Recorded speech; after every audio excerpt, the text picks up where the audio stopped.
Coucou les taureaux, j'espère que vous allez bien. Je suis ravie de vous retrouver aujourd'hui pour une guidance rapide, donc pour vos énergies pour le week-end à venir, à savoir le 16 et 17 juillet 2022. Alors, sans plus attendre, je vais vous faire une lecture voilà, des cartes que j'ai préalablement tirées. Alors, en première carte, elle est magnifique d'ailleurs, celle du rêve. Alors, on voit que là, pour certains d'entre vous, euh, le premier message en fait qui passe ici, c'est ceux qui ont des interrogations, des situations qui sont bloquées, des hésitations sur des sujets, peu importe les sujets qu'ils soient. On vous dit que vous êtes vraiment sujet à ce que vos rêves vous délivrent les réponses en fait que vous attendez. Et là, cette carte-là, elle vous incite à faire vraiment, à porter vraiment attention à vos rêves et au message qui peut s'immiscer en fait dans vos rêves, mais vraiment sous une autre forme. Vous voyez, ça va pas être quelque chose qui va être direct, mais il va falloir lire entre les lignes en fait.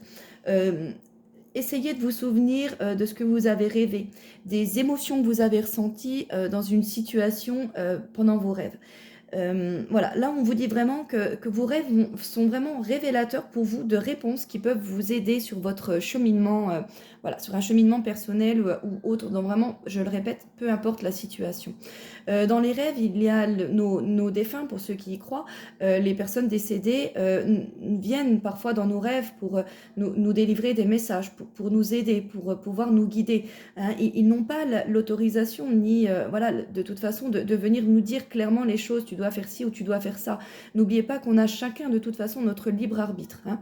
Donc nos défunts ne peuvent que nous délivrer des messages, des conseils, des petits indices, nos guides spirituels également, nos anges gardiens, voilà, peu importe vos croyances. Hein. Mais là, les rêves sont vraiment annonciateurs de messages très importants pour vous. Il y a une petite technique, voilà, où vous avez une question à poser, vous l'écrivez sur un petit bout de papier, vous la mettez en dessous d'un verre d'eau sur votre table de nuit. Avant de vous coucher, voilà, vous lisez votre question, vous imprégnez bien de cette question, vous demandez à essayer de vous souvenir de votre rêve et à ce qu'on vous répond dans votre rêve. Vous buvez une petite gorgée d'eau, vous faites vos petites affaires, vous passez votre nuit tranquillement, et le lendemain matin, vous rebuvez directement une ou deux gorgées d'eau de votre verre. Et posez-vous calmement, prenez un petit bout de papier et essayez de vous rappeler des rêves que vous avez faits, des émotions, tout ça que vous avez ressenti. Voilà, ça peut être des choses, des éléments qui peuvent vous aider. Ensuite, là on voit également que pour certains d'entre vous, ce week-end va être propice à pouvoir justement à faire émerger certains rêves, certains projets que l'on avait et que l'on n'osait peut-être même pas penser parce qu'on se disait que c'était de toute façon des projets qui sont irréalisables ou que on n'en était pas capable, que c'était pas fait pour nous. Là, on commence à se dire finalement pourquoi pas. Vous voyez, il y a vraiment des projets, des concrétisations, des choses qu'on a envie qui sont en train d'émerger et qui sont en train de naître. Le 6 de carreau, il nous indique quand même qu'il y a malgré tout ici une sorte un petit peu de nervosité. Vous voyez, le 6 de carreau, il introduit des énergies un petit peu chaotiques comme ça, des énergies de nervosité, de la timidité quand même également. Donc là, on voit que c'est vraiment une émergence de projet parce que comme je vous le disais, on a des choses qui nous bloquent pour pouvoir oser même pouvoir les réaliser en fait un jour. Hein. Que ce soit à cause de l'argent, que ce soit à cause de notre mode de vie, peu importe. Là, on voit également que certains d'entre vous, ils vont passer leur week-end, puisque le 6 de carreau nous parle beaucoup d'informatique, de réseau, le fait, vous voyez, d'être pas forcément isolé, mais d'être chez soi, mais d'une communication par réseau. Donc là, il y en a beaucoup d'entre vous qui vont passer le week-end vraiment via l'informatique, que ce soit réseaux sociaux, consoles, etc. Mais on voit que là, pour beaucoup d'entre vous, il va y avoir voilà, pas mal de choses comme ça. La troisième carte nous parle donc, comme elle l'indique, nouvelle rencontre proche.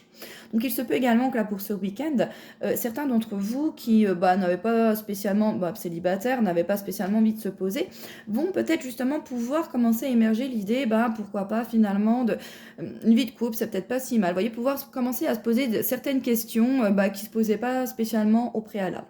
On peut avoir ce message-là qui se passe ici, mais on peut également avoir le fait de rencontrer en effet quelqu'un, mais voilà, c'est une rencontre qui va être timide, ça va pas être quelque chose qui va être franco, cash ce week-end, vous voyez. Ça peut être une rencontre qui va par la suite pouvoir aboutir à quelque chose, mais ça va être quelque chose voilà, vraiment de timide et de léger, mais là on voit qu'il y a vraiment un dénouement, quelque chose vraiment sur lesquels vous n'étiez pas avant sur sur cette longueur d'onde-là. Et puis finalement, ben, petit à petit, vous changez un petit peu votre fusil d'épaule en fin de compte. Voilà. Et bien écoutez, j'espère que cette guidance aura pu répondre à certaines de vos questions, à vous guider également. Et puis, je vous fais plein de gros bisous. Ciao, ciao les taureaux!